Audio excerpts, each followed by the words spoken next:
All right, let's jump right into this explainer and decode the mystery of IPv4 addresses and subnet masks. Ever wonder how your computer actually knows which devices are hanging out on its local network? Well, every single machine running TCP needs its very own, perfectly unique IP address. But get this, that address isn't just random math. It's actually split into two crucial halves. Think of a home address. The network part is your street, and the host part, that's your house. But here's the catch. The exact boundary between that street and house, it's not totally fixed. Enter the subnet mask. It basically tells your computer exactly where to look for each portion. This mask is exactly 32 bits long. That perfectly matches the length of the IP address itself.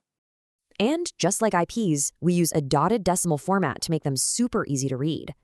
Here's the secret sauce. Binary ones lock down the network, while the zeros reveal the host. If you stack the IP and mask from left to right, computers compare them bit by bit. Just remember, the mask is literally just a map. It doesn't hold the actual address data. Okay, let's make this real with an example.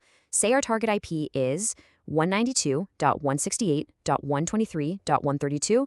We'll apply a /24 mask to that. Written out, that's 255.255.255.0. Picture those 32 bits sliced up. You get a massive 24-bit network chunk and an 8-bit host sliver. In pure binary, that's exactly 24 ones lined up in a row, followed by 8 zeros.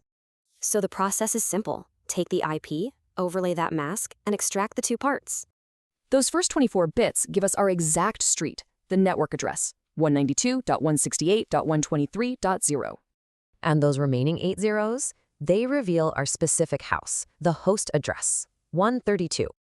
But what happens when networks get messy and don't fit these neat little classes? Let's find out next.